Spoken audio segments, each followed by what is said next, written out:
ദൈവനാമം മഹത്വപ്പെടുമാറാകട്ടെ.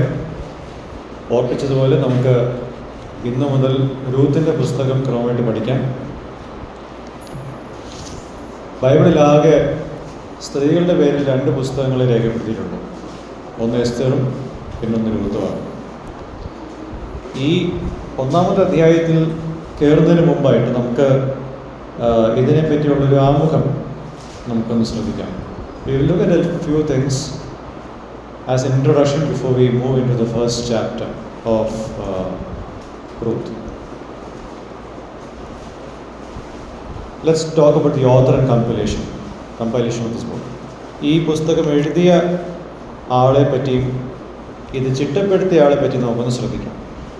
This text doesn't mention about the authorship.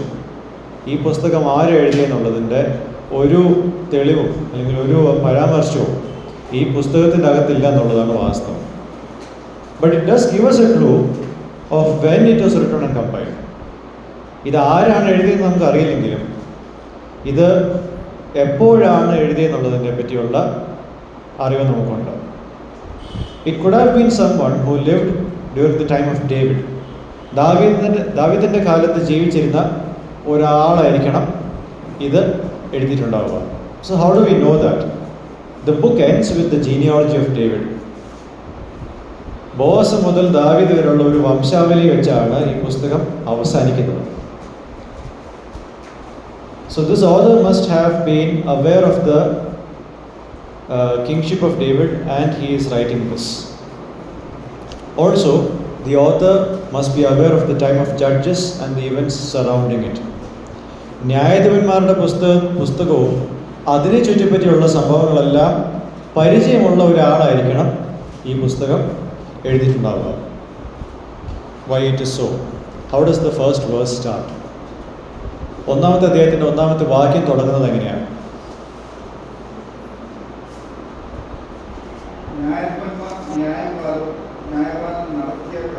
Yes, ന്യായാധിപന്മാർ ന്യായപാലനം നടത്തിയ കാലത്ത്.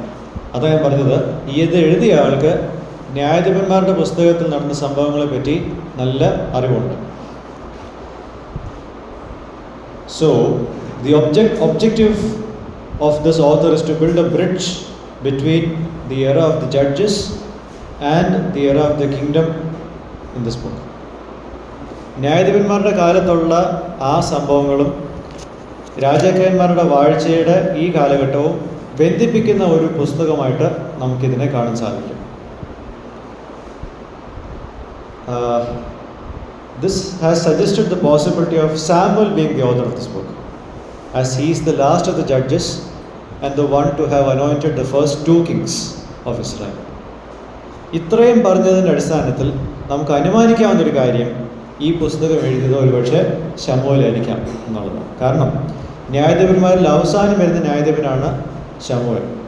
അതോടൊപ്പം ഇസ്രായേലിലെ ആദ്യത്തെ 2 രാജാക്കന്മാരെ അഭിഷേകം ചെയ്ത ആളാണ് ശമൂവേൽ. അപ്പോൾ ഇത് രണ്ടും കൂടെ ഫിറ്റ് ചെയ്യുന്ന, അല്ലെങ്കിൽ ഈ 2 കാലയളവിൽ ജീവിച്ചിരുന്ന ഒരാളെന്ന നിലയിൽ ശമൂവേലാണെന്ന് നമുക്ക് ഹെൽത്തി ആയിട്ട് അനുമാനിക്കാം. Now, we do not know for certain on when the events described in this book happens in the time of Judges.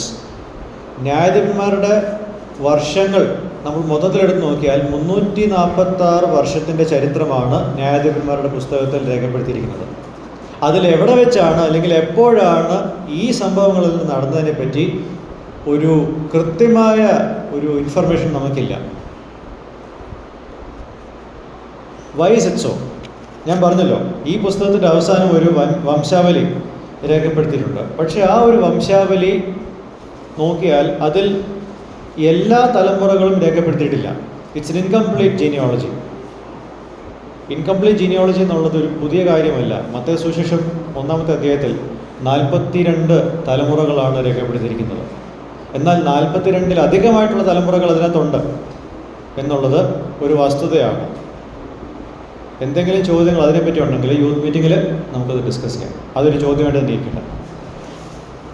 Now, it has certain, this genealogy in chapter 4 has skipped, it has certain generations skipped, and it records around 800 to 900 years of history with just 10 names in it. 800 മുതൽ 900 വർഷങ്ങളുടെ ചരിത്രം എഴുതുമ്പോൾ അതിൽ ചില തലമുറകൾ മനഃപൂർവ്വം പറയാതിരിക്കുകയും 10 പേരുകൾ മാത്രമേ അവിടെ നമുക്ക് കാണാൻ സാധിക്കുന്നുള്ളൂ. Now, the events in this book occur around a time of approximately 15 years. 15 വർഷത്തിൻ്റെ കാലയളവാണ് ഈ പുസ്തകത്തിൽ 4 അധ്യായങ്ങൾ നമുക്ക് കാണാൻ സാധിക്കുന്നത്. You take into account the 10 years that Elimelech and his family stayed in Moab, plus Ruth and Boaz getting married, maybe in a couple of years, plus Obed being born. അപ്പോൾ ഇത്രയും കാര്യങ്ങളോട് ചേർത്താൽ ഏകദേശം ഒരു 15 വർഷത്തെ ചരിത്രമാണ് നമ്മളിവിടെ കാണുന്നത്. Now let's move to chapter 1. Chapter 1 tells us that it was during the time of the judges that this complete book happens. ന്യായാധിപന്മാരുടെ വാഴ്ചയുടെ കാലത്താണ് ഈ പുസ്തകം നടക്കുന്നതെന്നുള്ളത് 1-ാമത്തെ വാക്യത്തിൽ നിന്നും വ്യക്തമാണ്. And if you look at the time of judges, there was no king in Israel and everyone did what is right in their own eyes. രാജാക്കന്മാർ ഇല്ലാത്തൊരു കാലയളവായിരുന്നു. ഓരോരുത്തരും തനിക്ക് ഇഷ്ടമുള്ളതുപോലെയാണ് ജീവിച്ചിരുന്നത്. ആ ഒരു കാലഘട്ടമാണ് ഈ പുസ്തകത്തിലുള്ളത്. Anarchy and disobedience is the normal thing in those days. അരാജകത്വവും അനുസരണക്കേടും ആ ദിവസങ്ങളിൽ അല്ലെങ്കിൽ ആ നാളുകളിൽ വളരെ സാധാരണമായിട്ടുള്ളൊരു കാര്യമാണ്. At that time, what happened? In verse 1, അവിടെ എന്തുണ്ടായി? ഒരു ക്ഷാമമുണ്ടായി. In verse 1, there was a famine in the land. ഇതുപോലുള്ളൊരു പുസ്തകം വായിക്കുമ്പോൾ ഇതിനു മുമ്പുള്ള ന്യായപ്രമാണത്തിൻ്റെ അടിസ്ഥാനത്തിലാണ് ഇതൊക്കെ വായിക്കേണ്ടത്. That is the context. അതാണ് അതിൻ്റെ പശ്ചാത്തലം. In the context of the Mosaic covenant, a famine was the punishment on the land of Israel because of the failure to carry out God's demands. ലേവ്യ പുസ്തകം 26-14 മുതൽ 20 വരെയും ആവർത്തന പുസ്തകം 28-20 മുതൽ 24 വരെയും നമ്മൾ വായിക്കുമ്പോൾ നമുക്ക് മനസ്സിലാക്കാൻ സാധിക്കുന്നത് ദേശത്തൊരു ക്ഷാമം ഉണ്ടാകുമെന്ന് പറഞ്ഞാൽ അത് ദൈവത്തിൻ്റെ ശിക്ഷാ നടപടിയാണ്. ദൈവത്തിൻ്റെ കൽപ്പനകൾ പൂർണ്ണ ഹൃദയത്തോടെ അനുസരിക്കാൻ മനസ്സില്ലാത്ത ഒരു തലമുറയോട് ദൈവം ചെയ്യുന്ന ശിക്ഷാ നടപടിയാണ് ക്ഷാമം. അതുപോലെ മറ്റു പല കാര്യങ്ങളും. God withheld his blessings from the people. തൻ്റെ അനുഗ്രഹങ്ങളെ, ഭൗതികമായിട്ടുള്ള അവരുടെ നിലത്ത് ഉണ്ടാവേണ്ട അനുഗ്രഹങ്ങളെ ദൈവം കൊടുക്കാതിരിക്കുന്നു. And then in this verse we are introduced to a man from Bethlehem in Judah. യൂദ ഗോത്രത്തിൽ ബെത്ലഹേം എന്നുള്ള പട്ടണത്തിലുള്ള ഒരു വ്യക്തിയെ നമുക്കിവിടെ പരിചയപ്പെടുവാൻ സാധിക്കും. And this man had his wife and his 2 sons. They are going from Bethlehem, which incidentally means house of bread, to live for a while in Moab. അപ്പത്തിൻ്റെ ഭവനം എന്ന് വിശേഷിപ്പിക്കുന്ന ബെത്ലഹേം എന്ന പട്ടണം, അതിൽ നിന്നും ഒരു കുടുംബം, ഒരു പിതാവും മാതാവും അവരുടെ 2 ആൺമക്കളും കൂടെ ചേർന്ന് മോവാബിൽ കുറച്ച് നാളത്തേക്ക് താമസിക്കാൻ പോകുന്നതായിട്ട് നമുക്ക് കാണാൻ സാധിക്കുന്നുണ്ട്. The house of bread never provides bread now. അപ്പത്തിൻ്റെ ഭവനത്തിൽ ഇപ്പോൾ അപ്പമില്ല എന്നുള്ളതാണ് ഇവിടെ ഉള്ള വാസ്തവം. If we understand the fact that the book of Ruth comes as an appendix to the book of Judges, we have 2 gruesome incidents recorded in Judges 15-21, or rather 17-21. ഒരു അനുബന്ധം എന്നുള്ള നിലയിൽ, അതായത് ഈ ന്യായാധിപന്മാരുടെ പുസ്തകത്തിൻ്റെ അനുബന്ധം എന്നുള്ള നിലയിൽ നമ്മൾ ഈ പുസ്തകത്തിനെ കാണുകയാണെങ്കിൽ ന്യായാധിപന്മാരുടെ 17-ാമത്തെ അധ്യായം മുതൽ 21-ാം അധ്യായം വരെ പേടിപ്പെടുത്തുന്ന 2 വലിയ സംഭവങ്ങളാണ് ആ ഭാഗത്ത് രേഖപ്പെടുത്തിയിരിക്കുന്നത്. The common factor in both of those incidents is that the Levite who stayed in Micah's house and became his priest and the concubine of the Levite came from Bethlehem in Judah. 2 ഭാഗത്തും, അതായത് 17-18 അധ്യായങ്ങളിൽ നടന്ന സംഭവങ്ങളും അവിടെ ഒരു പുരോഹിതനെ നമുക്ക് കാണാൻ സാധിക്കുന്നുണ്ട്. ബെത്ലഹേമിൽ നിന്നും മീഖയുടെ അടുത്തേക്ക് പോയ ഒരു പുരോഹിതൻ. പിന്നെ 19 മുതൽ 21 വരെയുള്ള അധ്യായങ്ങളിലുള്ള സംഭവങ്ങളിൽ ആ ലേവ്യൻ്റെ വെപ്പാട്ടി, ആ സ്ത്രീയും ബെത്ലഹേമിൽ നിന്നാണ്. So this place has got so much of history with judges. ന്യായാധിപന്മാരുടെ കാലത്തുള്ള സംഭവങ്ങളും ആയിട്ട് ബേത്ലഹേമിന് ഒരുപാട് പങ്കുണ്ട്. അതിൻ്റെ ഒരു ബാക്കി പത്രമാണ് ഇവിടെ നമ്മൾ കാണുന്നത്. What we are looking at here is the after effect of those incidents. വെറുതെ അല്ല ദേശത്ത് ക്ഷാമം ഉണ്ടായത്. It's no wonder that this particular place had famine. And this is where the man named Elimelech, his wife Naomi, and the two sons named Mahlon and Chilion stayed in Moab. ഇവിടെയാണ് എലിമലേക്കും ഭാര്യ നവോമിയും മക്കളായ മഹലോനും കിലിയോണും മോവാബിൽ താമസിക്കുന്നത്. And now if we go to Deuteronomy 23 verse 3, we see that Moab is one of those nations which is prohibited from entering the assembly of the Lord. ദൈവത്തിൻ്റെ സഭയിൽ പ്രവേശിക്കാൻ പാടില്ലാത്ത രണ്ട് കൂട്ടം ജനതയിൽ ഒരു കൂട്ടമാണ് മോവാബിയർ. ആവർത്തന പുസ്തകം 23:3. That's where they have gone. അവിടേക്കാണ് ഇവർ പോയിരിക്കുന്നത്. Elimelech and his family had gone to sojourn in the country of Moab. കുറച്ച് നാളത്തേക്ക് താമസിക്കാൻ വേണ്ടിയിട്ടാണ് ഇവിടെ പോയത്. എത്ര നാൾ താമസിച്ചു? 10 years. 10 വർഷമാണ് ഇവിടെ താമസിച്ചതായിട്ട് നമുക്ക് കാണാൻ സാധിക്കുന്നത്. Now, the two children of Elimelech, Mahlon and Chilion, they married Moabite women, Orpah and Ruth. ഈ 10 വർഷത്തെ കണക്ക് നമുക്ക് കിട്ടുന്നത് 4ാമത്തെ വാക്യത്തിലാണ്. In the 4th verse, you see that time period of 10 years. After a few years, Elimelech, Mahlon and Chilion died. എലിമലേക്കും മഹലോനും കിലിയോനും മരിച്ചു. ഇപ്പോൾ ശേഷിക്കുന്നത് 3 വിധവമാരാണ്. There are 3 widows left in this story.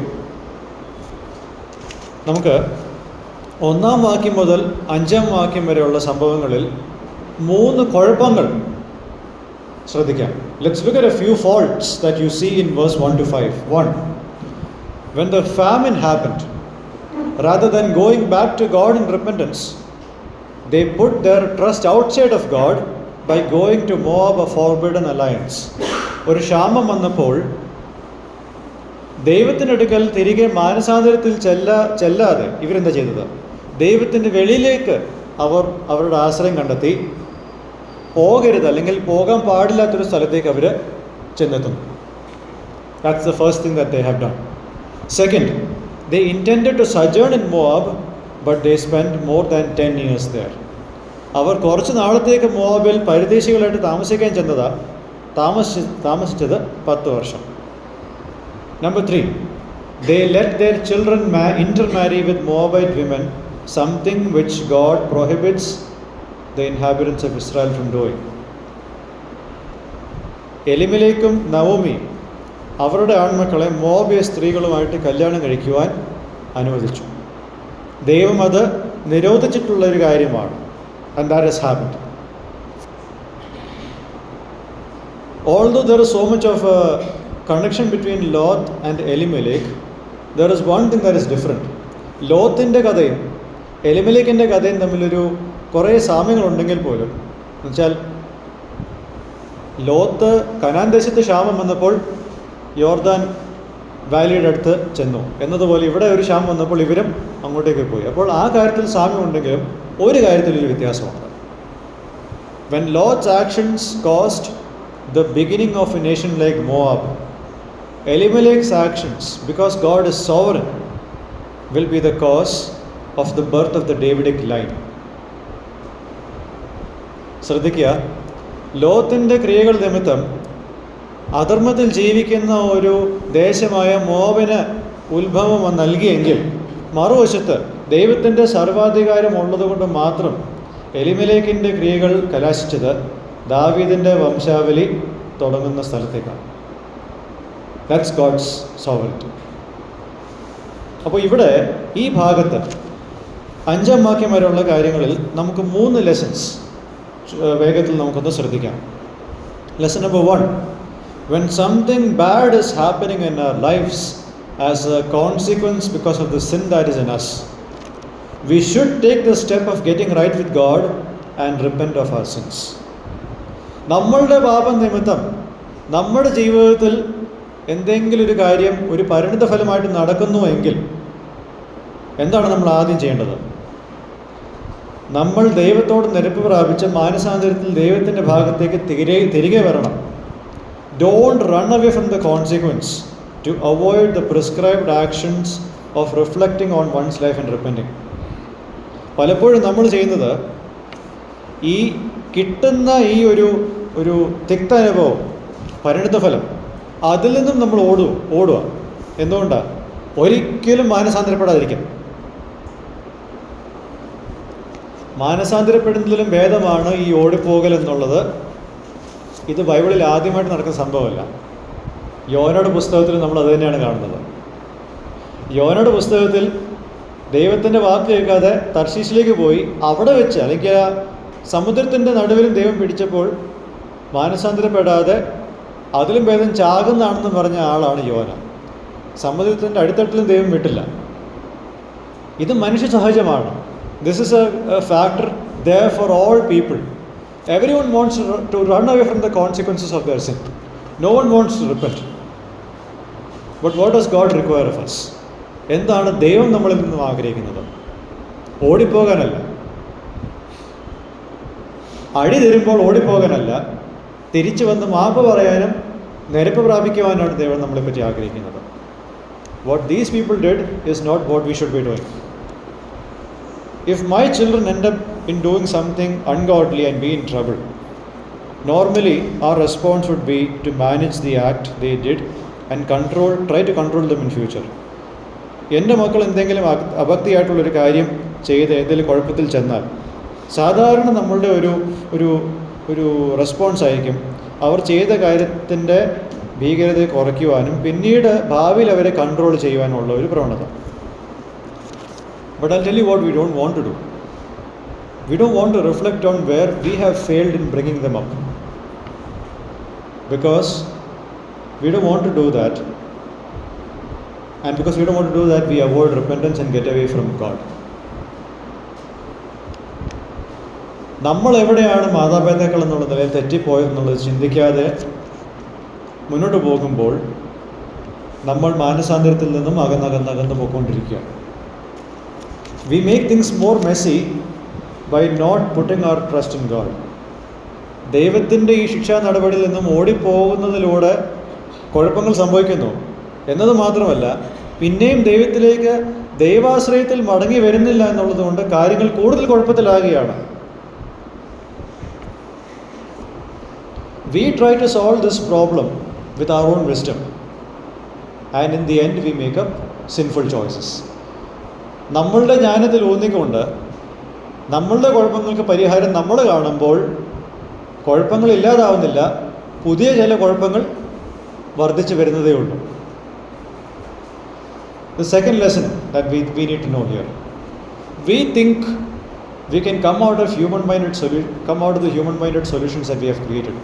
നമ്മൾ തന്നെ സൃഷ്ടിച്ച മനുഷ്യനിർമ്മിതമായിട്ടുള്ള പരിഹാരങ്ങളിൽ നിന്ന് നമുക്ക് തിരികെ വരുവാനും പുറത്തോട്ട് വരുവാനും നമുക്ക് സാധിക്കുമെന്നുള്ളൊരു ചിന്ത നമുക്കുണ്ട്. We might think that what we are doing or choosing to do is only going to be short term. നമ്മൾ ചെയ്യുന്ന കാര്യങ്ങൾ അത് കുറച്ച് കാലത്തേക്കല്ലേ ഈ ഒരു പ്രശ്നം ഉണ്ടാവുന്നുള്ളൂ എന്ന് ചിന്തിക്കും. But even without our knowledge, that choice controls us instead of us controlling that. നമ്മൾ മനസ്സിലാക്കാത്തൊരു കാര്യമുണ്ട്.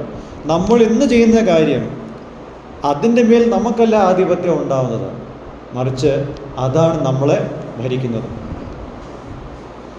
Number 3, the consequences of our choices and the solutions we create have far-reaching implications. നമ്മൾ തിരഞ്ഞെടുക്കുന്ന തിരഞ്ഞെടുപ്പുകളുടെ പരിണിത ഫലവും നമ്മൾ ഉണ്ടാക്കുന്ന മനുഷ്യകേന്ദ്രമായിട്ടുള്ള സൊല്യൂഷൻസും അതിന് നമ്മൾ ചിന്തിക്കാത്ത അത്രയും വ്യാപ്തിയുണ്ട്. It's dangerous, it's more dangerous than we think. നമ്മൾ വിചാരിക്കുന്നതിനേക്കാൾ കൂടുതൽ അപകടം പിടിച്ച കാര്യമാണത്. The effect of what we do today is felt by the next generation that grows in front of us. നമ്മൾ ഇന്ന് ചെയ്യുന്ന ഒരു കാര്യത്തിൻ്റെ എഫക്റ്റ് അറിയുന്നത് ചിലപ്പോൾ ഇപ്പോഴായിരിക്കത്തില്ല, അടുത്ത തലമുറ വരുമ്പോഴായിരിക്കും. May God enable us to wholeheartedly turn to Him and self-examine our lives in retrospection. നമ്മളുടെ ജീവിതത്തിലേക്ക് തിരിഞ്ഞു നോക്കുവാനും നമ്മുടെ ജീവിതത്തെ പരിശോധിക്കുവാനും എവിടെയെങ്കിലും നമുക്ക് വീഴ്ച സംഭവിച്ചിട്ടുണ്ടെങ്കിൽ അതിൽ നിന്നും വേർപെട്ട് ദൈവഭാഗത്തേക്ക് എത്രയും പെട്ടെന്ന് തിരിയുവാനും ദൈവം നമ്മളെ സഹായിക്കട്ടെ. And this is where Elimelech and his family failed. And now the family is helpless as it is left with 3 widows. ഇപ്പോൾ നിസ്സഹായരായിട്ടുള്ള 3 വിധവമാർ മാത്രമേ ഉള്ളൂ ഈ ഒരു അധ്യായത്തിൽ. And this is where God's people and land experiences God's sovereignty. ഇവിടെ ഈ ഒരു സമയത്താണ് 10 വർഷത്തിന് ശേഷം ദൈവത്തിൻ്റെ ജനവും ദൈവത്തിൻ്റെ ജനങ്ങളുടെ ദേശവും ദൈവത്തിൻ്റെ സർവാധികാരത്തെ അനുഭവിച്ചറിയുകയാണ്. God has visited his people. Let's look at verse 6. 6-ാമത്തെ വാക്യം നോക്കാം. യഹോവ തന്റെ ജനത്തെ സന്ദർശിച്ച് ആഹാരം കൊടുത്ത പ്രകാരം അവൾ മോവാബ് ദേശത്ത് വെച്ച് കേട്ടിട്ട് മോവാബ് ദേശം വിട്ട് മടങ്ങിപ്പോകുവാൻ തന്റെ മരുമക്കളോടുകൂടെ പുറപ്പെട്ടു. Okay. This visitation happens to be a response to the repentance of Israel from the sins that invited the judgment of famine. ദേശത്തൊരു ക്ഷാമമുണ്ടായത് അവരുടെ തെറ്റുകൾ നിമിത്തമാണെന്ന് തിരിച്ചറിഞ്ഞിട്ട് അതിൽ മാനസാന്തരപ്പെട്ട് തിരികെ വന്നപ്പോൾ ഉണ്ടായ സന്ദർശനമാണിത്. Otherwise famines don't just disappear. ഇത് നടക്കാതെ, ഈ മാനസാന്തരം, ജനത്തിൻ്റെ മാനസാന്തരം നടക്കാതെ അന്നത്തെ കാലത്ത് ക്ഷാമം ചുമ്മാ അതങ്ങ് പോകത്തില്ല. Naomi hears this news of how God has visited his people, and all 3 of them move from Moab to Judah. As they make their journey back, Naomi strongly urges them to go back. അവർ തിരികെ വരുമ്പോൾ Naomi പല ആവർത്തി ഈ 2 വിധവമാരോട് തിരിച്ച് അവരുടെ ദേശത്തേക്ക് പോകാൻ പറയുന്നുണ്ട്. 8-ാമത്തെ വാക്യത്തിലും 9-ാമത്തെ വാക്യത്തിലും 11-ലും 12-ലും 15-ലും ഇതെല്ലാം പറയുന്നുണ്ട്. Naomi shows her helplessness in her current situation and her inability to provide for her 2 daughters-in-law. തൻ്റെ മരുമക്കൾക്ക് ജീവന് വേണ്ടിയിട്ടുള്ള എല്ലാ കാര്യങ്ങളും കൊടുക്കുവാനോ അവരെ സംരക്ഷിക്കുവാനോ കഴിയാത്ത ഒരു നിസ്സഹായ അവസ്ഥയാണ് ഈ പറഞ്ഞ വാക്യങ്ങളിൽ നവോമി രേഖപ്പെടുത്തുന്നത് അല്ലെങ്കിൽ പറയുന്നത്. Initially, both of them didn't want to go back and decided to be with Naomi and her land.